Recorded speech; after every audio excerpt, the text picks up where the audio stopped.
Support comes from the Missouri Forest Products Association, saluting Earth Day on April 22nd with an ongoing commitment to help offset carbon emissions with sustainable harvesting of Missouri forests. Details at choosewood.com. From St. Louis Public Radio. This is St. Louis on the Air. I'm Elaine Cha. Potential exoneration for Lamar Johnson. This is a rather historic moment in this court. This is the first time in the history of the 22nd Judicial Circuit where the court is hearing an actual innocence claim filed by a prosecuting attorney. This week's hearings are the result of new evidence and a new law. It all represents a significant moment in Missouri's criminal justice system, and that's how Charlie Weiss, Special Assistant to the Circuit Attorney's Office, began his opening remarks on Monday. The St. Louis Circuit Attorney's Office, led by Kim Gardner, has been making its case to overturn the conviction of Lamar Johnson. Johnson has spent the last 28 years serving a life sentence for murder and was sent there by the same prosecutor's office that's now working to exonerate him. The hearings this week are delivering courtroom drama, but more importantly, it could deliver some measure of justice for a man who insists, along with his supporters, that he was convicted of a murder someone else has already confessed to. Here to walk us through the backstory to these hearings and what might happen next is St. Louis Public Radio's justice reporter, Rachel Lippmann. Rachel, welcome to the program. Happy to be here, Elaine. Lamar Johnson was convicted of first-degree murder in 1994. Why are we talking about this case now, some 28 years later? Elaine, this is a conversation that actually began back in 2019, and that is when St. Louis Circuit Attorney Kim Gardner filed a motion asking for a new trial in Lamar Johnson's case. This was one of the first cases her new conviction integrity unit had looked at, and she said that in the review of the case and looking through some files within the Circuit Attorney's Office, she had come up with new evidence that Lamar Johnson was actually innocent of the crime, not that there was just some misconduct that may have led to an unfair trial, but like you mentioned, that somebody else had actually committed the crime. So she requested a new trial back in 2019. Ultimately, what happened was that courts ruled that while they were sympathetic to the arguments Gardner was making about Johnson's actual innocence, that there was no mechanism for her to request this new trial, that she was well beyond the deadline set by the court for prosecutors to make that motion. Then in 2021, lawmakers approved a bill that gives prosecutors the authority to address wrongful convictions. And Gardner filed a motion in August 2022 under that new law. That is what set these hearings in motion. So back when Johnson was convicted, you just mentioned that there was new evidence and then, this confession that came. What was the evidence that prosecutors had? Back in 1994 and 1995, as the case was working this way through the justice system, prosecutors had the testimony of an eyewitness who was with the victim, Marcus Boyd, the night that he was killed. But that man, Greg Elking, has repeatedly said he was pressured into identifying Johnson as the shooter. There was also the testimony of a jailhouse informant who said in communications with Johnson in jail and prison that Johnson had been the one to kill Boyd. But there was also evidence that that person had been in the past paid for or, given incentives for cooperation and therefore did not have the, was not always truthful because there were financial motives to it. Mm-hmm. And the alleged motive for this killing, what was it? The alleged motive that prosecutors have laid out in the past was a drug debt or some dispute over drug sales. All of the players involved in this were either drug users or drug dealers, and the two individuals who Circuit Attorney Kim Gardner now believes committed the crime felt that they had been cheated by the victim, Marcus Boyd, in this case. Mm-hmm. And from what I understand, it was also quite a small amount of money that was being fought over. I don't know the amount of the money that is being fought over. It's obviously people have their own understanding of what if it's a small amount or how they feel wronged within a certain situation. But whatever the amount of money was, it was enough that these individuals believed that Marcus Boyd needed to pay for cheating them. Mm-hmm. Now, Johnson's case seemed shut for many years. And then, as you'd mentioned before, in 2019, Circuit Attorney Kim Gardner announced that her office had found evidence of Johnson's innocence. Can you talk a little bit more about that evidence that she brought? In court filings and in the court hearings, Gardner says her investigators found files in the circuit attorney's office where that eyewitness, Greg Elking, was allegedly paid more than $4,000 to pick Johnson out of a lineup, which would basically mean that the police officers or the prosecuting attorney at the time provided him the money either in services, housing, etc., or just directly in cash. But they alleged that the documentation for those payments was never given to Johnson's defense attorney, even though Johnson's lawyers apparently had evidence that it had been made and was requesting it repeatedly over the years. That, of course, would have called into question Greg Elking's motives for identifying Lamar Johnson as the murderer. And the focus of these hearings is the murder trial that put Lamar Johnson in prison with a life sentence. What is it that is being examined in the hearings? Basically, what this hearing is an opportunity for the judge, David Mason, to weigh the evidence that Gardner has of Lamar Johnson's actual innocence. She is presenting, for example, the evidence that the eyewitness was paid. She is presenting the testimony of a man who says he was the one that killed Lamar Johnson that night, all of which is designed to show David Mason that Lamar Johnson is actually innocent of the crime and that his conviction should be vacated. In that case, basically what Gardner is wanting to do is once that conviction is thrown out, she will not recharge Lamar Johnson with the crime. Now, the Missouri Attorney General's office under Eric Schmidt is defending and has been defending the original conviction. What are the arguments, Rachel, that the Attorney General's attorneys are making? Essentially that there was no police or prosecutorial misconduct, that the money Greg Elking received was not for his identification of Lamar Johnson, but handed after the fact to say, we will provide you safety and protection. That is something that the state is required to do for its witnesses. They are saying that the man who confessed to the crime in court actually has nothing to lose by getting up and identifying himself as the killer of Lamar Johnson because he himself is in prison on an additional murder charge. They are essentially defending the original case, the original evidence, the original witnesses. Mm-hmm.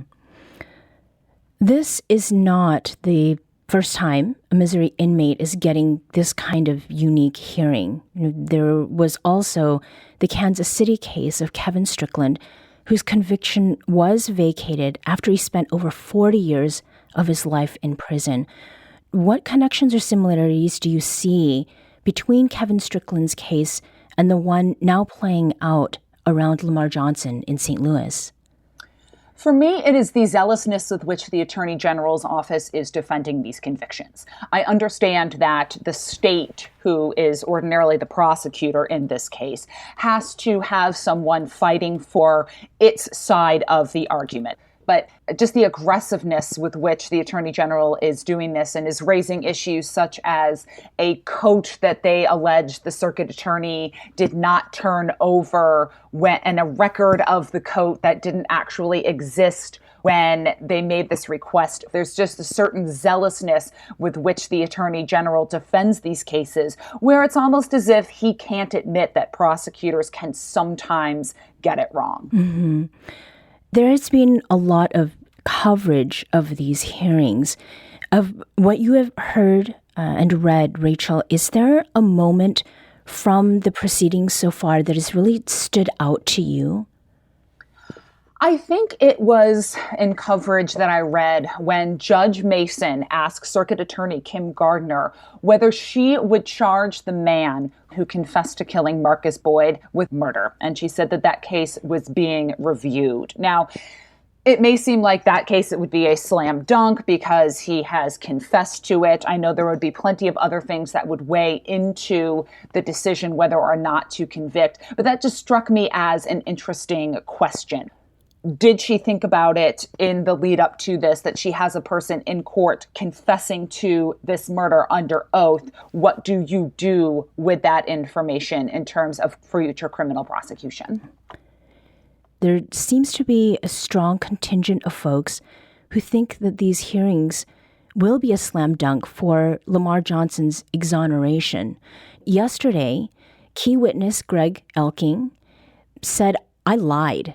And the judge responded, "That's all they need to hear." What do you make of that? What does that seem to suggest to you?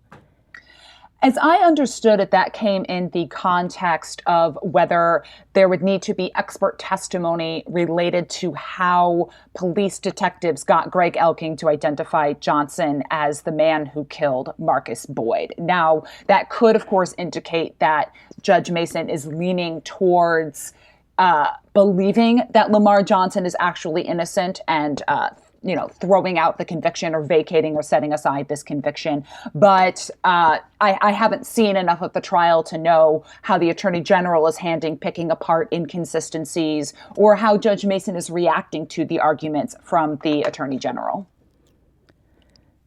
Does it seem like people are interested in what is happening here with Lamar Johnson? I think any time that you have attention is always paid to wrongful convictions, actual innocence, mistakes within the justice system, police and prosecutorial misconduct.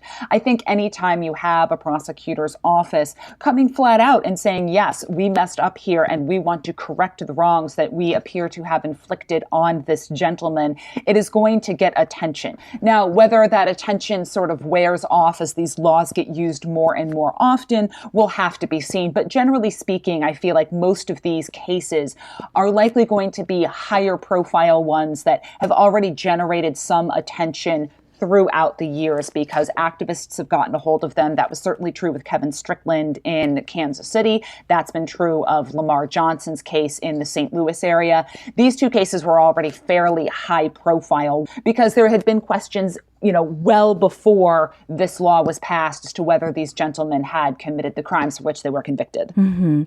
And so this newly passed law that creates room for Missouri's criminal justice system to examine and reverse past decisions, it is a new measure, and you've used the term self-correction.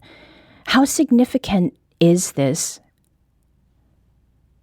I mean, again, any time that you give prosecutors the ability to, self-correction, the phrase that we have both used, is an important thing. People are fallible. Then the justice system is based on people. So giving the ability to correct wrongs that have been inflicted on individuals is certainly important. And again, this is the second case under which this law has been used to attempt to correct the problem. So any time that you can fix wrongs that the justice system, which is made up of fallible people, has inflicted on people is certainly significant. And, allowing that mechanism to exist, the fact that lawmakers did go through and pass this law, both for Kevin Strickland and for Lamar Johnson, anytime lawmakers get involved, especially in a Republican supermajority state, to do something like this is definitely significant. So what happens next here? As I understand it, the hearing will last for the rest of this week. Then Judge Mason will go over the evidence that he has, both from the testimony at the hearings and in briefs and other documents that both sides have submitted. And then he will make a decision as to whether he believes there is enough evidence of actual innocence to vacate Lamar Johnson's conviction. And the stakes for this? The stakes obviously are whether Lamar Johnson remains in prison for the rest of his life, which was the sentence that he received, or whether he is able to re-enter society as a free man.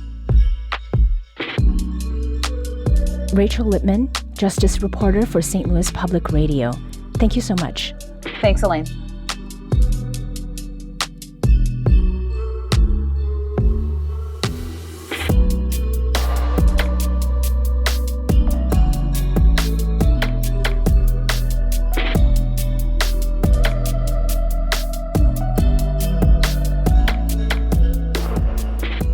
This episode was produced by Danny Wysentowski.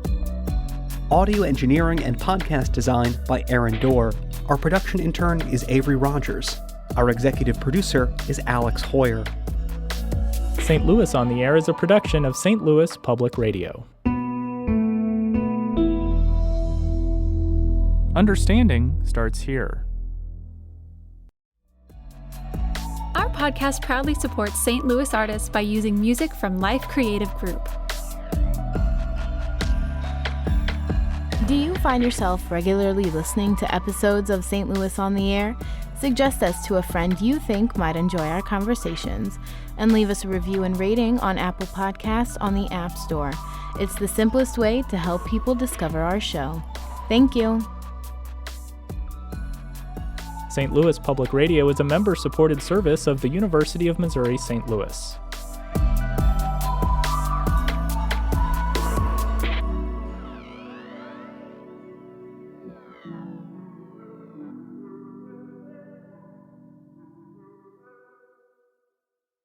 Support comes from the Missouri Forest Products Association, saluting Earth Day on April 22nd with an ongoing commitment to help offset carbon emissions with sustainable harvesting of Missouri forests.